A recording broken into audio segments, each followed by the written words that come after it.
It was late in the afternoon, and I was tidying up the bedroom when I heard the unmistakable sound of the door creaking open behind me. I turned, and there he was, Blake, standing in the doorway, his gaze locked onto the object in my hands. My stomach twisted into a knot. How the hell was I supposed to explain this? It wasn't something innocent, not by a long shot. A bright, unmistakable thing that had no place in a casual conversation.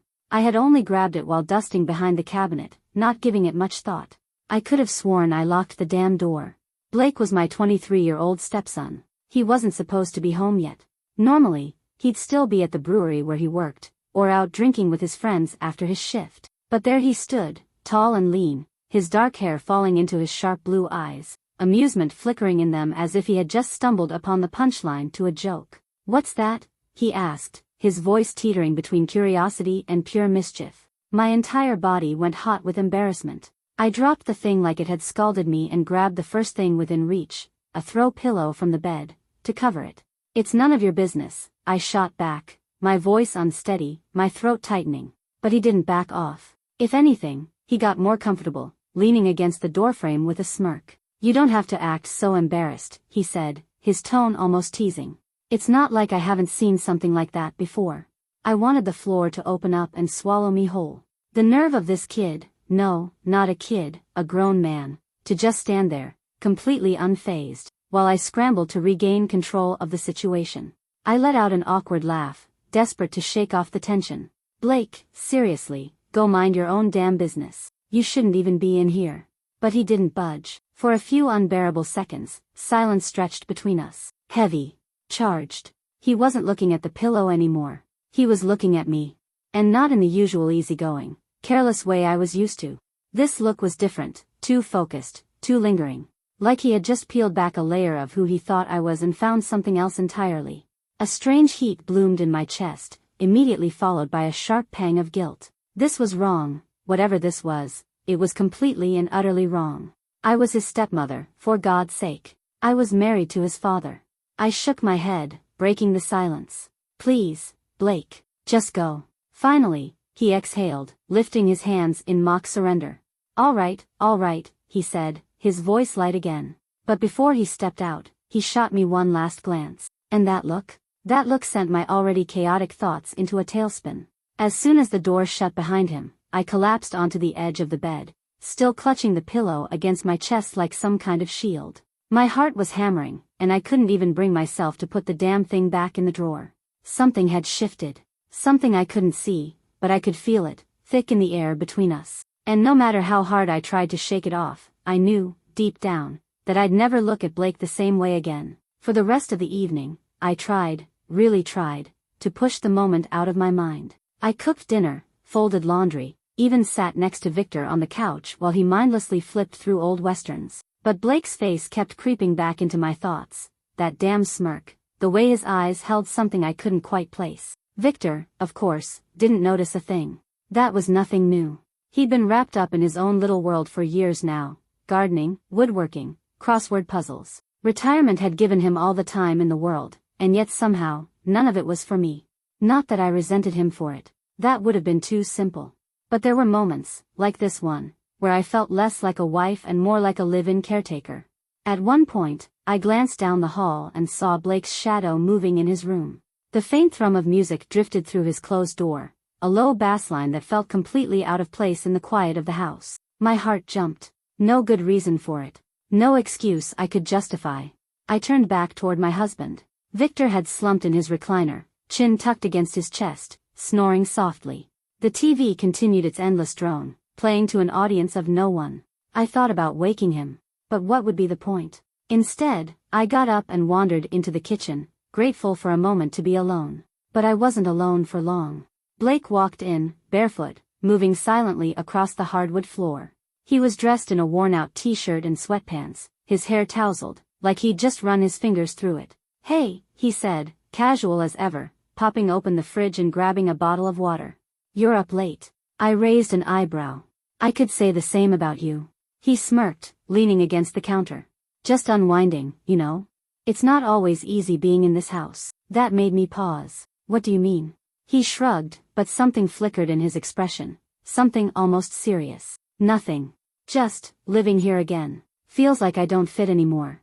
Despite everything, despite the tension, the unease, I felt a pang of something almost maternal. It's just temporary, Blake, I said, softer now. You'll figure things out. You're smart. You'll land on your feet. He exhaled, his voice quieter. Thanks, Lorraine. I appreciate that. For a moment, neither of us moved. Neither of us spoke. But somehow, the kitchen felt smaller. His eyes stayed on mine just a second too long, and there it was again, that strange flicker of warmth in my chest. I swallowed hard and turned away, pretending to be completely absorbed in wiping down the counter, anything to break whatever was settling between us. But Blake wasn't done.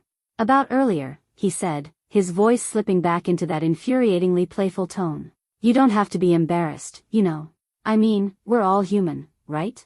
My hand froze mid-wipe, the rag clenched between my fingers. I turned to face him, doing my best to keep my expression neutral. Blake, let's not talk about that, all right? I said, forcing the words out as evenly as I could. It was an accident. No reason to bring it up again. He held up his hands like I had a gun pointed at him. Okay, he said, but the teasing glint in his eyes told me he wasn't letting it go that easily. As he moved past me, he got close, closer than he needed to. I caught the faintest trace of his cologne, something warm and clean, and I hated that I noticed it. I didn't turn around, but I felt his presence linger for a second longer than necessary before he finally left the kitchen. That night, lying in bed beside Victor, my mind refused to settle. What the hell was happening?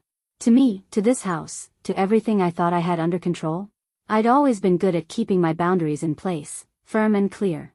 But Blake had a way of bending those lines, like they were made of something flexible instead of set in stone. And the worst part? I wasn't sure I wanted him to stop. The next morning, I went about my routine as if nothing had changed. Breakfast, just like always, scrambled eggs, toast, and coffee for Victor. A smoothie for myself. Normal, predictable, safe. Blake was the last one to wander into the kitchen, his hair still damp from a shower. He gave Victor a casual morning and then turned to me, flashing a smile that sent my pulse into an irritatingly fast rhythm. I ignored it. We sat at the table, eating like any other morning, the soft clatter of silverware filling the air. But underneath all the small talk, something else hummed between us. Every time his hand brushed mine, passing the salt, refilling coffee, it felt too intentional, too careful. I knew I wasn't imagining it, and I knew Victor saw none of it. After breakfast, Blake did something unexpected. I'll help with the dishes, he offered. That was new. Normally, he'd disappear into his room or head out with friends, but today, he stayed. You don't have to, I said, stacking plates into the sink. I want to, he replied easily, already reaching for a dish rag. We worked in silence, but it wasn't comfortable. It was charged. At one point, we both reached for the same glass, and our hands collided. Neither of us pulled away. You're different, he murmured, his voice just above a whisper. I felt my throat tighten. What do you mean? He hesitated, his eyes searching mine. I don't know. You're not like other women your age. A nervous laugh bubbled out of me as I took a step back, putting space between us. Well, that's flattering. It's not just that, he continued, and his voice wasn't teasing anymore. It was serious. You actually listen. You see people. Something about the way he said it caught me off guard. I didn't know how to respond, so I turned back to the dishes. But I felt him behind me, close. My heart pounded again, and I hated that a part of me didn't want him to move away. Then, Victor's voice cut through the air from the living room. Lorraine, where's my crossword book? Just like that, the moment shattered. Blake took a step back, his mouth curling into a knowing little smirk. I'll let you get back to him, he said lightly before walking off. I exhaled, feeling a mix of relief and something else, something far more dangerous. I knew I was playing with fire. And worse? I wasn't sure I wanted to stop. That afternoon, I threw myself into errands, anything to keep my mind occupied. But when I got home, Blake was sitting on the porch steps, staring out at the yard. He looked different. Not the usual confident, smirking guy I was used to. Lost, almost. Hey, I said, my voice softer than I intended. He looked up, and a small smile flickered across his lips. Hey, everything all right? He hesitated. Yeah. Just thinking. I sat down beside him, keeping a respectable amount of space between us. But even with the distance, I could still feel the warmth of him. What about? I asked. He exhaled, still staring at the yard. Life, I guess. Where I'm headed. Where I should be headed. I nodded. You're young, Blake. You don't have to have it all figured out yet. Maybe, he muttered. Then, after a pause, he added, you ever feel like you're in the wrong story? Like you're supposed to be somewhere else, someone else? His words hit harder than I wanted to admit. I should have brushed them off, offered some easy reassurance, but I couldn't. Instead, I reached out and placed a hand on his shoulder, giving it a small squeeze. You're not trapped, I said, my voice barely steady. For a brief second, his hand covered mine. And it was too much. Too intimate. I pulled away fast, but the damage was done. Another line blurred. Another boundary crossed. And I wasn't sure I had the strength to stop it anymore. That evening, the sky turned an eerie shade of gray, thick with the weight of an oncoming storm. The air felt heavy, charged, like the whole world was holding its breath. Victor had gone to bed early, complaining about some ache or pain, leaving me alone in the living room with a book I wasn't actually reading. The storm outside wasn't the only thing restless. I heard the quiet sounds of the fridge opening, the faint clink of glass. A moment later, Blake appeared in the doorway, holding 2 glasses. Whiskey? He asked, lifting a brow. I blinked. I don't usually drink this late. Well, he said with a slow grin, handing me a glass without waiting for an answer, maybe tonight's an exception. I hesitated. But then I took it. The cool glass felt solid in my hands. Blake settled into the armchair across from me, stretching his legs out, looking completely at ease. The soft glow of the lamp cast shadows along his face, sharpening his jawline, highlighting the faint stubble on his chin. He nodded toward the book in my lap. What are you reading? Something light, I said, holding it up briefly. Nothing exciting. He smirked. I find that hard to believe. I let out a small laugh and took a sip of the whiskey. It burned going down, but it was a welcome distraction from everything else. For a while, we just sat there, the storm outside growing louder, the silence between us oddly comfortable. Then, his voice cut through the quiet. Low. Steady. Can I ask you something? I glanced at him warily. Depends on what it is. He swirled the amber liquid in his glass, watching it like it held all the answers. Do you ever feel stuck? His question hit me harder than I expected. It was almost the same thing he'd asked me earlier, but this time, there was something different in the way he said it. For a long moment, I didn't answer. Then, finally, I exhaled. Sometimes. My voice was barely above a whisper. Blake looked up then, his eyes meeting mine. His eyes lingered on mine just a second too long, and damn it if I didn't feel that same flicker of warmth in my chest again. I cleared my throat and busied myself wiping down the counter, anything to break whatever spell was creeping its way in. But Lucas wasn't done. About earlier, he started, that easy, teasing tone slipping back into his voice. You don't have to be embarrassed, you know. We're all human, right? My hand froze mid-wipe. I turned to him, forcing my face into something that resembled composure. Lucas, let's not talk about that, all right? It was an accident. No point dragging it up again.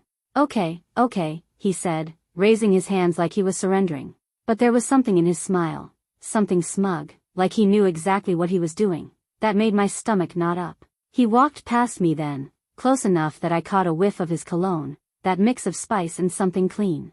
I didn't turn around, but I felt it when he paused behind me, just for a beat too long, before finally heading out of the kitchen. That night, lying next to Eric in bed, my mind refused to settle. What the hell was happening, to me, to us, to this house? I'd always been good at boundaries, at keeping things exactly where they needed to be. But Lucas had this way of nudging at those invisible lines, shifting them without even trying. And the worst part? I wasn't sure I wanted him to stop. The next morning, I did my best to act normal. Eggs, toast, and coffee for Eric. A smoothie for myself. The usual routine. Lucas strolled in last, as he always did, his hair still damp from his shower. He greeted Eric with a casual morning, and then flashed me that slow, knowing smile, the kind that made my pulse stutter. We sat at the table, silverware clinking, words filling the space in polite, meaningless snippets. But underneath it all, there was something else. Every time our hands brushed, passing the salt, refilling coffee, it felt intentional.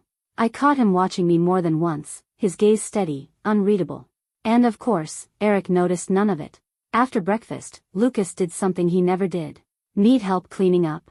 Normally, he'd disappear into his room or head out with friends. The offer threw me off. You don't have to, I said, stacking plates in the sink. I want to, he replied, already reaching for a dish rag. We worked in silence, but the air between us crackled. At one point, I reached for a glass at the same time he did, and our hands collided. Neither of us pulled away right away. "You're different," he said suddenly, voice just above a whisper. I swallowed hard. "What do you mean?" He hesitated, eyes searching mine. "I don't know.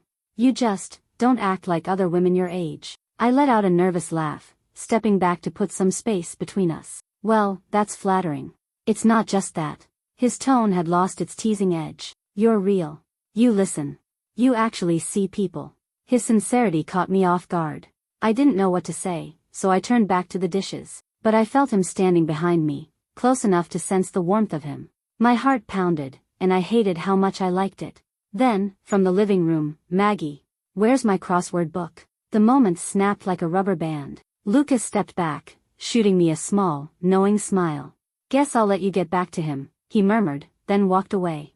Relief, longing, both hit me at once. I knew I was playing with fire, but some part of me wasn't ready to step away from the heat. That afternoon, I busied myself with errands, anything to keep my mind from circling the same thoughts. But when I pulled into the driveway, I saw him sitting on the porch steps, staring out at the yard, looking different. Like the cocky, self-assured guy I'd come to expect wasn't quite there. "Hey," I said, approaching carefully. He glanced up, his face breaking into a small, tired smile. "Hey, you alright?" He hesitated. "Yeah. Just thinking." "About?" He let out a slow breath. "Life, I guess. Where I'm headed. Where I should be headed." I sat down beside him, not too close, but close enough. "You're young, Lucas. You don't have to have it all figured out yet." "Maybe." He stared ahead for a long moment. Then, almost too quietly, he added, "You ever feel like you're trapped in the wrong story?" The words hit harder than I wanted to admit. I reached out, squeezed his shoulder gently. "You're not trapped," I said, hoping he didn't hear the tremor in my voice. For a moment, he covered my hand with his. The touch was intimate in a way that had nothing to do with hands at all. I pulled away, but the damage was done. Another line blurred, and I wasn't sure I had the strength to redraw it. That night, a storm rolled in. The air felt thick, charged, like the whole world was waiting for something to happen.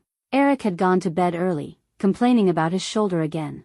I tried to read, but my eyes kept sliding off the page. From the kitchen, the faint clink of glass. A minute later, Lucas appeared in the doorway, holding 2 glasses. "Whiskey?" he asked, eyebrow raised. I blinked. "I don't usually drink this late. Maybe tonight's an exception." He grinned and handed me a glass without waiting for an answer. I hesitated, then took it. The cool glass settled into my palm. He dropped into the armchair across from me, stretching his legs out lazily. The soft glow of the lamp caught on the sharp angles of his jaw, the faint stubble on his chin. "What are you reading?" he asked. "Just something light." I held up the book briefly. "Nothing exciting." He smirked. "I find that hard to believe." I laughed softly and took a sip. The burn was welcome.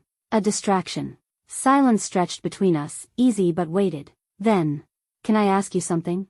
I glanced at him warily. "Depends." He swirled the whiskey in his glass, gaze fixed on it like he was gathering thoughts. "Do you ever feel stuck?" I stiffened.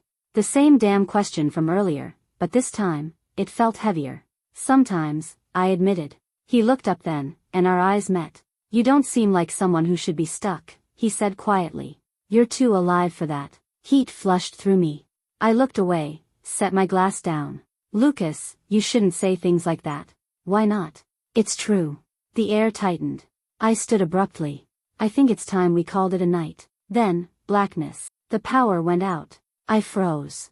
"It's just the storm," he murmured. I heard him move, soft footsteps on carpet. His arm brushed mine in the dark, and I sucked in a sharp breath. "Sorry," he whispered. But he didn't pull away. And neither did I. His fingers found my wrist, holding it lightly, the warmth of his touch searing. "This is a bad idea," I said, voice shaking. "I know," he whispered back. Lightning flashed. For just a second, I saw his face, too close, too open. Then he kissed me. Soft at first, tentative, waiting for me to stop him. I didn't. When the lights flickered back on, we broke apart, breathless. "This can't happen," I choked out. Lucas didn't argue. He just watched me. "I know," he said. "But the damage is done." And damn it, he was right. I wanted to shut him down before he said anything else that would make this even worse. But before I could, he stepped in closer, closing the small gap between us. "You don't have to pretend with me, Maggie," Lucas murmured, his voice low, steady. "I see you. I see how you hold this house together, how you take care of everything while everyone else just takes. Don't you think you deserve something for yourself?" My throat tightened, and I shook my head, stepping back until I felt the edge of the counter press into my hips. "Lucas, whatever this is, it has to stop." He reached out then, his fingers brushing mine. Such a small thing. Barely a touch. But it felt like the damn ground beneath me shifted. "Tell me you don't feel it too," he whispered. I opened my mouth, ready to deny it, to push him away, to say anything that would make this go away. But I couldn't. Because it would be a lie. And for once, I couldn't bring myself to lie. And then, just like that night in the living room, he kissed me. Only this time, I didn't stop him. The days that followed were a mess of stolen moments and whispered words, of fleeting touches and glances that lingered too long. We were careful, or at least, we told ourselves we were. Lucas found reasons to be around me, staying in the kitchen longer than necessary, fixing things around the house that didn't really need fixing, offering to run errands with me when I usually went alone. At first, it was exhilarating, that rush of something forbidden, the thrill of knowing we were playing with fire. But the reality of it all weighed heavier with each passing day. I knew it wouldn't last. I knew it was only a matter of time before everything came crashing down. One afternoon, I was unpacking groceries when Lucas came up behind me and wrapped his arms around my waist. I tensed, glancing toward the doorway, panic shooting through me. "Lucas," I hissed, trying to pull away. "Eric could walk in any second. He's at the hardware store," he said, his voice calm, like none of this was dangerous. "Relax." But I couldn't relax. Not anymore. The paranoia had started eating away at me. Every time Eric so much as looked at me, I wondered if he knew. Every time Beth, our nosy neighbor, waved at me from across the street, I felt like she could see right through me. I pulled away, turning to face him. "We need to talk." "About what?" His face was unreadable, his posture still too easy, too sure. "About this. About us." His jaw tightened, and for the first time, I saw a flicker of something sharp in his eyes. "What about us?" he asked. "This has to stop," I said, forcing the words out before I lost my nerve. "It's too risky. It's not fair to Eric." Lucas let out a bitter laugh, shaking his head. "Fair to Eric?" His voice was rising now. "And what about fair to you? Do you even hear yourself? You spend so much time worrying about him, you don't even stop to think about what you want." "What I want doesn't matter," I snapped, my hands trembling. "That's bullshit," he shot back. "You deserve to be happy, Maggie. You deserve to be with someone who actually sees you." His words hung between us, heavy and unrelenting. I wanted to argue, to tell him he was wrong. But I couldn't. Because deep down, I knew he was right. The breaking point came a few weeks later. Eric had invited Beth and her husband over for dinner, and I was doing my best to play the role of the perfect wife, the perfect hostess. But Beth's sharp eyes were on me all night, and I couldn't shake the feeling that she knew something. After dinner, as I was tidying up in the kitchen, she cornered me. "You've been awfully distracted lately," she said, her voice casual, but her gaze piercing. I forced a smile. "Just busy. You know how it is." She leaned in slightly, lowering her voice. "Does Eric know?" I froze, my heart hammering against my ribs. "No," I managed, barely above a whisper. Beth shrugged, her expression unreadable. "Whatever's going on with you and Lucas." The floor beneath me might as well have vanished. "I don't know what you're talking about," I said, my voice shaking. Beth smiled, but it didn't reach her eyes. "Just be careful, Maggie. Secrets have a way of coming out." That night, lying next to Eric, I couldn't stop replaying Beth's words in my head. I felt trapped, caught between two worlds that couldn't exist at the same time. The next morning, Lucas found me in the backyard, yanking weeds out of the dirt with too much force, my hands raw from it. "You're avoiding me," he said, voice steady, but I could hear the frustration creeping in. "I'm trying to protect us," I muttered, not looking up. "Protect us from what?" I stood, wiping my hands on my jeans. "From this blowing up in our faces." His expression darkened. "What happened?" "Beth knows, Lucas." My voice was rising now. "She knows." His face hardened. "How could she know?" "I don't know, but she does." I felt the panic clawing at my chest. "And if she tells Eric?" "She won't," he said, firm, certain. "You don't know that." I snapped. "You don't understand how dangerous this is." Lucas grabbed my hand then, his grip strong but careful. What I understand, he said, voice raw, is that I don't want to lose you. His words knocked the air from my lungs. For a long moment, I didn't say anything, because I didn't know what to say. Finally, I swallowed hard and whispered, you won't. But even as I said it, I wasn't sure I believed it. We just have to be careful, I added. For both our sakes. The days that followed were suffocating. Beth hadn't said anything to Eric, at least, not that I knew of. But her suspicion clung to me like a shadow, always there, always watching. Lucas kept trying to reassure me, but even he seemed more on edge than usual. Then, one evening, it happened. Eric came home early. I was in the laundry room with Lucas, standing too close, caught up in the kind of quiet conversation that wasn't really about words. When we heard the front door open, we flew apart like guilty teenagers. Maggie? Eric's voice rang through the house. I forced my breathing to slow. In here, I called back, making sure my voice stayed even. A second later, he appeared in the doorway. His eyes swept over the room, landing on me, then Lucas. For a breathless moment, I thought he was going to say something. That he knew. That this was it. But then he just nodded. Dinner ready? I latched onto the question like a lifeline. Almost, I said quickly. Eric didn't respond, just turned and walked away. But that look, the way his gaze had lingered on me a fraction too long, stayed with me long after he was gone. That night, I couldn't sleep. I kept replaying it in my head. The way Lucas and I had stood too close. The way Eric's eyes had flickered between us, like he was searching for something he couldn't quite name.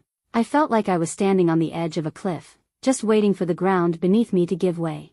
And yet, despite it all, despite the weight of what was coming, I couldn't make myself walk away. Whatever this thing between Lucas and me was, it was too big, too consuming to end. But deep down, I knew the storm wasn't over.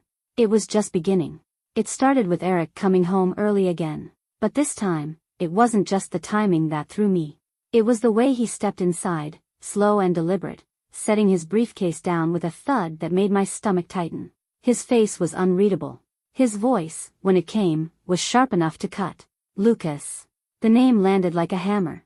Lucas appeared in the hallway a moment later, that same effortless calm on his face. Only now, I knew better. Yeah? His voice was steady, but his eyes flickered toward me for just a second. Eric didn't acknowledge me. Didn't look my way at all. His gaze stayed locked on Lucas. I need to talk to you, Eric said, his tone holding something cold and edged. Lucas didn't hesitate. Sure. But I felt it then, that shift in the air, that sense that something irreversible had already begun. Eric turned and walked down the hallway. Lucas followed. And I stood there, frozen in place. The silence that followed was unbearable.